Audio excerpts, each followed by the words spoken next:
Movie మీకు Razakar cinema అంటే మనం సినిమా అని అనకూడదు, అది ఒక చరిత్ర అన్న. రజాకార్ని సినిమాని ఎవరన్నది అది ఒక చరిత్రని కళ్ళకు కట్టినట్టు చూపించిన దమ్మున్న డైరెక్టర్, దమ్మున్న ప్రొడ్యూసర్ గూడు నారాయణ రెడ్డి గారు అయితే, యాట సత్యనారాయణ గారు అయితే ఉన్నారు.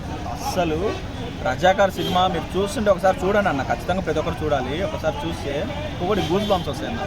ఆ రోజుల్లో వాళ్ళు ఒకనొక టైంలో కళ్ళం బట్టి మనం కంట్రోల్ చేసుకోవాలి. ఎంత వాడిని ఒక బండరాయిని కూర్చోబెట్టినా కూడా బండరాయికి కూడా కన్నీళ్ళు వచ్చే పరిస్థితి తీసుకొచ్చిందన్న సినిమాలో.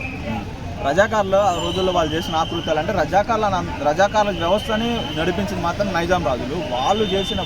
వాళ్ళని కూడా మనం పర్ఫెక్ట్గా ఒక పాయింట్ అవుట్ చేయకూడదు. వాళ్ళల్లో కొంతమంది నీచులు నికృష్టులు ఉంటారు కదా, దరిద్రులు, మన మనుషులాగే. ఆ మనుషులు చేసిన పనులే రజాకార్లు తయారైనవి. ఆ రజాకార్లు జనాల్ని హింస పెట్టి ఇస్సు కట్టమని, తర్వాత ట్యాక్స్ కట్టమని, అంటే వాళ్ళని ఇబ్బంది పెట్టి ఆడవాళ్ళని లైంగిక ఇబ్బంది, మత మార్పిడి కానీ, తర్వాత ఇప్పుడు హిందూయిజాన్ని తొక్కేయడం కానీ, అంటే పూర్వము బ్రాహ్మిన్స్ చరిత్రని అందించేవారు. వాళ్ళని చరిత్రని వాళ్ళ జంజాన్ని లాగేయడం అసలు సినిమా చూస్తే కళ్ళమ్మని నీళ్ళన్న. కానీ ఎవడైనా తర్వాత అనసూయ గారి క్యారెక్టర్ కానీ, ఇంద్రజ గారి క్యారెక్టర్ కానీ, వాళ్ళ ఫైట్స్ ఎలా అనిపించాయి? ఫైట్స్ ఇంకా మీరు చూడండి, అనసూయ గారు అసలు ఏ పాత్ర, అసలు ఆమె యాంకరు, హీరోయిన్, యాక్టర్ ఎవరికి అర్థం కాదండి. మరి ఇంద్రజ గారు చేసింది చాకలేలమ్మ క్యారెక్టర్ కదా, సో తను పర్ఫెక్ట్ రోల్ కి సెట్ అయిందంటారా? పర్ఫెక్ట్. ఎవరికి వాళ్ళు మీరు నైజాం రాజు కదా, సర్దార్ వల్లభాయ్ పటేల్ కింద మీరు ఫోటో చూడండి, యాజ్ మన మోడీ గారు గుజరాత్ లో పెట్టినట్టే సేమ్ యాజ్ ఉంటుంది. పర్ఫెక్ట్ మనుషులు కానీ, తర్వాత రజాకార్లు కానీ, తర్వాత లోపల అదే గ్రామాలలో ఉన్న పటేల్ వ్యవస్థని నడిపించే రాజిరెడ్డి అని కొన్ని క్యారెక్టర్స్ ఉన్నాయి. వాళ్ళు కానీ అసలు కళ్ళకు కట్టినట్టు నిజంగా వీళ్ళే సినిమాకి వచ్చారేమో అన్నట్టు ఉంది. తర్వాత భువనగిరి కోటను చూపించారు కదా, యాజ్ అండి, కళ్ళకు కట్టినట్టు చూపించారు.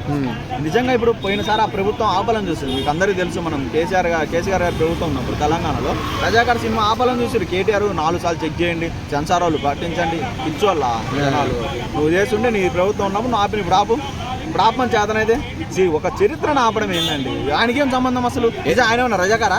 ఎందుకంటే వాళ్ళ ముస్లిం ఓట్లు అంటే ఉంటాయి కదా, అది స్వతంత్రం వచ్చి 70 ఏళ్ళు అవుతుంది. ఎంపీ సీట్లు తగ్గుతాయని. ఎంపీ సీట్లే నాకు మంచి మాటలు రావన్నా. ఎంపీ సీట్లు కాదన్న, 70 ఏళ్ళు అవుతుందన్న స్వతంత్రం వచ్చి. ఇంకా నికృష్ట పనికి మాలిన మాటలు, పనికి మాలిన రాజకీయాలు చేస్తున్నారు రాజకీయ నాయకులు. చెప్పు చేత కొట్టాలండి. ఓటే మనకు రేపు ప్రధాన ఆదాయం. రేపు ఖచ్చితంగా రేపు తెలంగాణలో మనం ఒకళ్ళు చూసాము, రేపు ఆంధ్రాలో కూడా ఎవరైనా ఇట్లాంటి నాయకులు ఎవరైనా ఉన్నారంటే ఖచ్చితంగా మీ ఓటుతో సమాధానం చెప్పండి. ఇలాంటి రజాకారుల వ్యవస్థను ఇవ్వడానికి ప్రోత్సహించడం కానీ, ఇలాంటి రజాకారు మైండ్ సెట్లో ఉన్నాడు కూడా ఉచ్చబడేటట్టు కొట్టాలి. ఇంటర్వెల్ సీన్ ఎలా అనిపించింది మీకు? అసలు ఇంటర్వెల్ సీన్ అయితే క్లైమాక్స్ అయితే ఓ రేంజ్ అండి, మామూలుగా లేదు.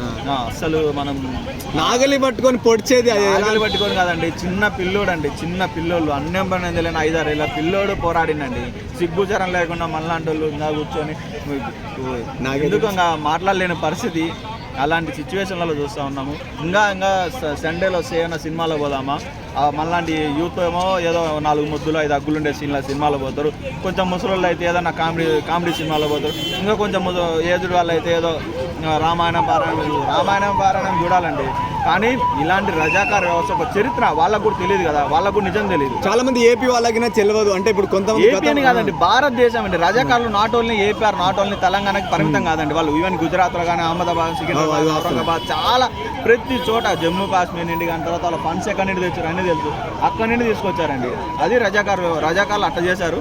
కాబట్టి రజాకార్ వ్యవస్థని మళ్ళీ పునరావృతంగా చూడకుండా ఆ రోజుల్లో సర్దార్ వల్లభాయ్ పటేల్ గారు ఎంత కృషి చేశారో, ఈ రోజుల్లో సర్దార్ వల్లభాయ్ పటేల్ 10 టైమ్స్ గుర్తుపెట్టుకోండి, 10 టైమ్స్ మోడీ గారు కానీ, అమిత్ షా గారు కానీ కాపాడుతూ ఉన్నారండి. అలాంటి గట్స్ ఉన్న ప్రధానమంత్రి మన దేశానికి ఉన్నంత వరకు రజాకార్ కాదు కదా, ఎవడో ఒక రజాకార్ మాట ఎత్తాలన్న ఉత్తా పడతాయి. ఖచ్చితంగా గుర్తుపెట్టుకోండి.